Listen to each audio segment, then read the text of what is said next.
फलटण तालुक्यातील सर्व ग्रामस्थांना, प्रमुख कार्यकर्त्यांना मी जाहीर आवाहन करतो की येत्या 17 तारखेला म्हणजेच बुधवारी आपल्या राज्याचे उपमुख्यमंत्री आणि महाराष्ट्राचे नेते माननीय देवेंद्रजी फडणवीस साहेब हे फलटण तालुक्याच्या दौऱ्यावर येत आहेत. गेले 25-30 वर्ष रखडलेला नीरा देवगडचा पाणी प्रश्न, धोम-बलकवडीचा पाणी प्रश्न, हे प्रश्न आपले लाडके खासदार रणजित नाईक निंबाळकर यांच्या प्रयत्नानं भरघोस निधी देऊन, केंद्रातून जवळजवळ 3,500 कोटी रुपये देऊन माननीय देवेंद्रजी फडणवीस साहेब यांनी खऱ्या अर्थानं फलटण तालुक्याला कायमस्वरूपी लागलेला दुष्काळी कलंक हा त्यांनी दूर केलेला आहे.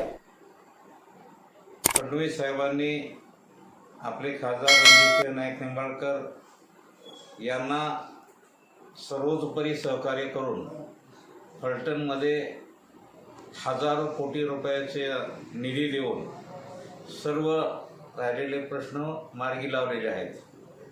आणि म्हणून माननीय देवेंद्रजी फडणवीस सारख्या ज्या आपल्या तालुक्याला ज्यांनी भरभरून दिलेलं आहे अशा नेत्यांचं फलटणमध्ये जंगी स्वागत करणं हे आपलं आद्य कर्तव्य आहे.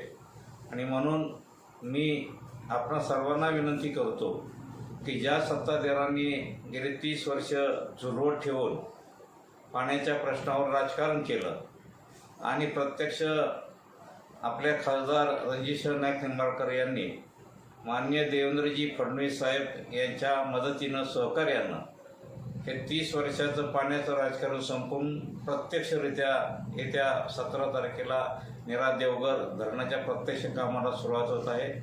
तसेच नाईकबोमवाडी येथील एक मोठी MIDC मंजूर झालेली आहे.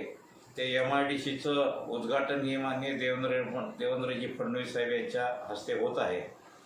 आणि या निमित्तानं फलटण येथे संध्याकाळी 5 वाजता यशवंतराव चव्हाण हायस्कूल येथे माननीय फडणवीस साहेब यांची जाहीर सभा आयोजित केलेली आहे.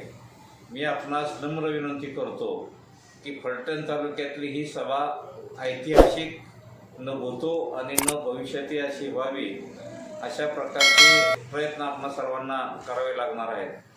अति विराट अशी सभा पार पाडण्यासाठी आपल्या सर्व तालुक्यातील प्रमुख कार्यकर्त्यांनी सहकार्य करावं, प्रयत्न करावेत आणि प्रत्येकाने आपापल्या गावातून हजारोच्या संख्येनं माणसं या सभेसाठी घेऊन येऊन आपल्या माननीय फडणवीस साहेबांना अभिवादन करण्यासाठी आणि त्यांचे आभार मानण्यासाठी आयोजित केलेल्या सभेसाठी आणि आपले खासदार रणजित नाईक निंबाळकर यांनी केलेल्या सर्व कामाचं योगदान त्यांना शाबासकीची थाप देण्यासाठी आपण प्रचंड संख्येने उपस्थित राहावं ही अशी विनंती मी करतो.